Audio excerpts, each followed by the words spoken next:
অবশেষে ঈদ ব্লগটা আপলোড দিয়ে দিলাম। সকালবেলা একজন আরেকজনের মেহেদি দেখতেছিলাম, এর মধ্যে দেখলাম সবাই চলে আসছে নামাজ থেকে। আসসালামু আলাইকুম, সবার কি অবস্থা? আশা করি সবাই অনেক অনেক বেশি ভালো আছেন। সবাইকে ঈদ মোবারক। আমার ঈদ মোবারক দেওয়াটা অনেকটা লেট হয়ে গেছে এবং ঈদের ব্লগটা আপলোড করতে অনেকটা লেট হয়ে গেছে।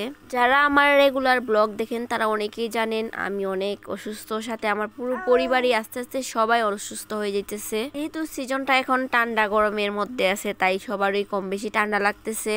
সর্দি জ্বর কাশি পরিবারের সবারই কম বেশি লেগে আছে। কি যে একটা অবস্থা যাইতেছে সবার। ঈদের সকালবেলাটা কোনো রকম গোসল করে সবাই একটু রেডি হইলাম। এদিকে সবাই চলে আসছে নামাজ থেকে, এসেই কুরবানির জন্য রেডি হয়ে গেছে। যেহেতু বৃষ্টি আসতেছিল তো সবাই চাইতেছিল বৃষ্টি নামার আগেই কাজ শেষ করার। ও বৃষ্টি চলে আসছিল, কোনো রকম কাজ শেষ করে ঘরের ভিতরেই সবকিছু করা হয়েছিল। সরি, ঘরের ভিতর না বলতে বারান্দার মধ্যে আর কি, সব কাজ যেগুলো কাজ থাকে তারপরে পিস করা হয়েছিল। হয়তো প্রথম ঈদ কেউ কারো মুখ দেখিনি, মানে সবাই বলতেছিলাম পরে যে আমরা ঈদের দিন কে কি পড়ছে কেউ কারোরে দেখে নাই, এমনকি কেউ একটা ছবিও তুলেনি। আমার ছোট্ট বাবুটারও একটা ছবি, মানে তার যে প্রথম ঈদ আমরা একটা ছবি তুলিনি।